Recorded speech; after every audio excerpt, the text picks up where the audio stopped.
To some, he's a beloved leader who has consistently put their safety and security first. But to others, he's a despised ruler who has shown a flagrant disregard for international and potentially domestic laws. But who is he really? This is the rise of Israel's Benjamin Netanyahu. Benjamin Bibi Netanyahu was born in Tel Aviv in 1949. His father, Benzion, was a historian and known to hold his sons to incredibly high standards. He was also political and extremely distrusting of left-leaning Israelis who wanted to compromise with Palestine. In 1963, the Netanyahus moved to the United States after Benzion accepted an academic post in Pennsylvania. The young Netanyahu attended Cheltenham High School, located in what was then a Jewish enclave in the suburbs of Philadelphia. He went to high school at the height of the Vietnam War, and he was reportedly one of the few students who supported the war. Eventually, just days before his high school graduation ceremony, Netanyahu returned to Israel to serve in the IDF, or Israeli Defense Forces, and he thrived in the military. Netanyahu served as a captain of an elite commando unit called the Sayeret Matkal after being recommended by one of its members. His service ended in 1972, but that certainly wasn't the last time he would fight.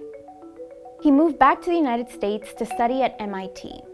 That same year, he married his first wife, Miriam Weizman, who he first met in Israel. But in 1973, war thrust Bibi back to Israel and back into the military. He rejoined the same elite unit to fight in the Yom Kippur War. After the war, he returned to the US, but the Israeli military would still have influence over his life.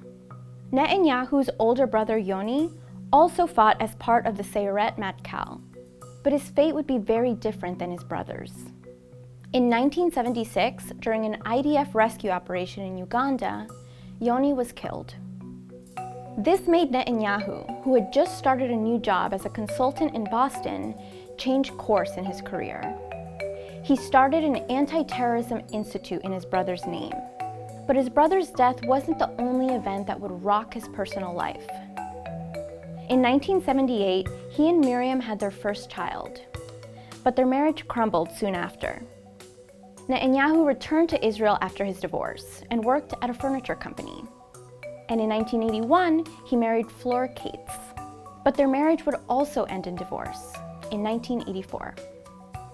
During this time, however, Bibi's professional life would begin to take off.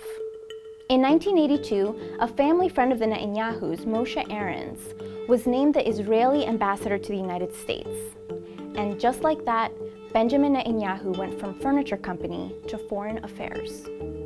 He was asked to be Ahrens' deputy at the Israeli embassy in Washington, D.C. His American accent set him apart and made him an ideal voice of the Israeli government on American television. Netanyahu thrived in his new role and was quickly promoted to be Israel's ambassador to the United Nations. In 1988, Netanyahu once again returned to Israel. He ran for a seat in the country's parliament, known as the Knesset, as a member of the right-wing Likud party, and he won. That same year, Netanyahu's old boss, Moshe Ahrens, was named Israel's foreign minister, and once again, he appointed Netanyahu as his deputy. Netanyahu was a natural fit for the position, which oversaw relations between the Israeli government and the US Congress. During this time, Netanyahu began positioning himself as a conservative force within the Likud party, and that move quickly paid off. And in 1991, Bibi married his third and current wife, Sarah Ben-Artzi. Then in 1992, the Likud party was defeated in parliamentary elections. A number of Likud leaders resigned, including Netanyahu's longtime mentor, Moshe Ahrens, to clear the way for new leadership. Likud had a whole crop of rising stars, including Netanyahu, who were known as the Likud princes. Netanyahu and the rest of the princes were seen as part of the, quote, Americanization of Israeli politics at the time, due to their pragmatic approach to political deal-making. But when it came down to it, Netanyahu triumphed over all of his peers. He became the youngest party chair in Israel's history during an extremely consequential time. In 1993, the governing Labour Party attempted to start the peace negotiations with Palestine.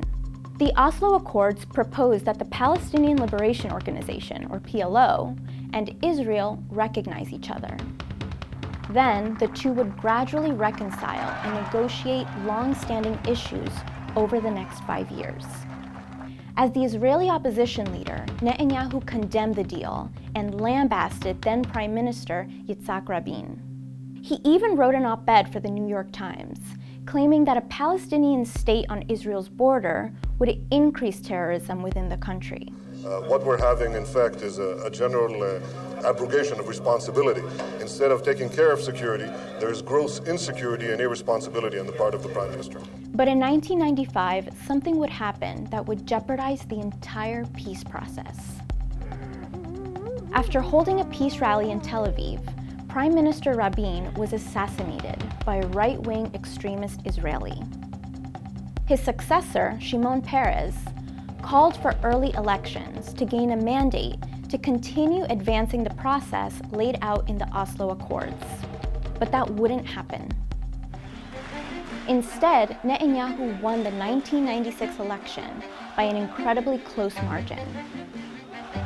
Benjamin Netanyahu became the youngest prime minister in Israel's history. On the campaign trail, Netanyahu consistently denounced the Oslo Accords and outlined policies that would undermine them, like a proposal to expand Israeli settlements in the West Bank.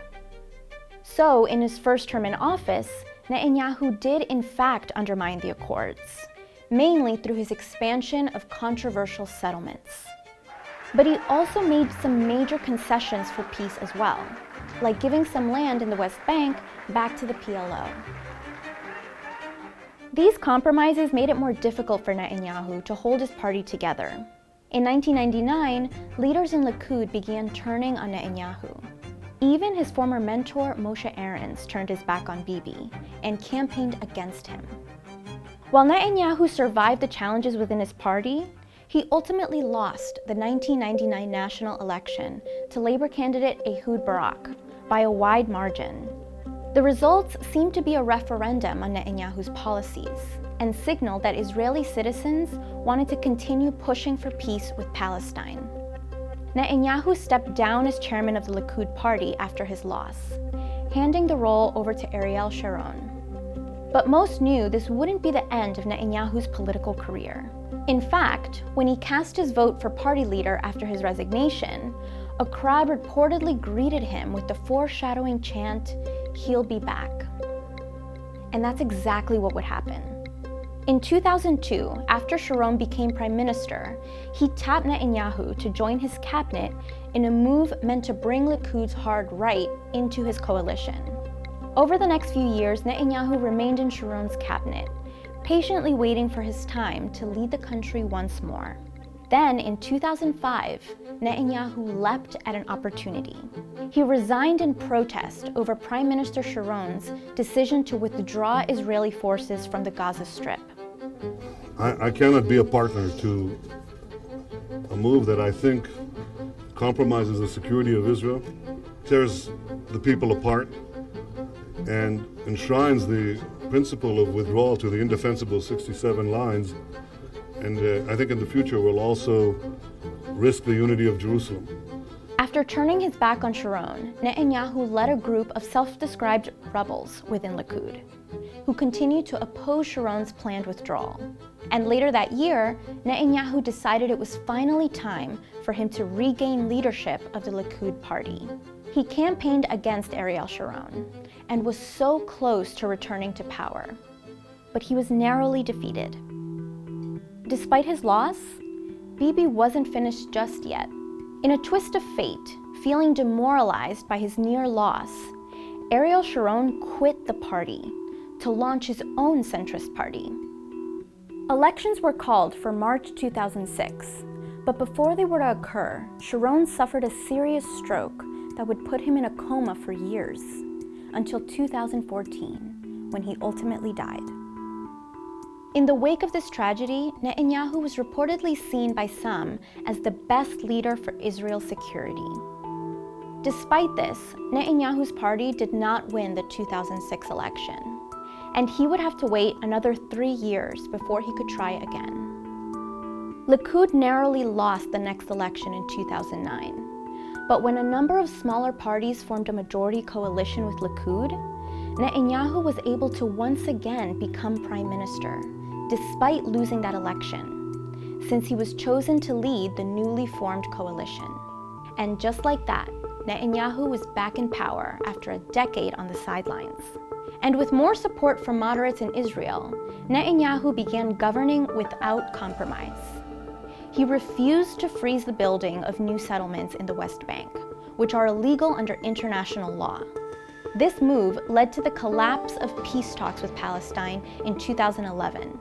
But at home, Israel's booming economy and relatively calm security situation boosted Netanyahu's popularity throughout his time in office between 2013 and 2015.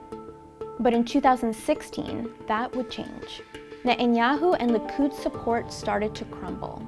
That collapse began after a bombshell investigation was announced, an investigation into none other than Benjamin Netanyahu. This investigation led to 3 separate corruption cases against Netanyahu, and in February 2019, Israel's Attorney General announced his intention to indict Netanyahu on bribery and fraud charges. But despite all this adversity, Netanyahu still managed to win the 2019 election. Now that Netanyahu has defeated this moderate coalition, will his aggressive brand of politics that shaped Israel for 30 years go into overdrive? Only time will tell. Israel's last election was the most competitive one in over a decade. How do you think its results will impact Israeli politics in the years to come? Let us know in the comments, and as always, like and subscribe.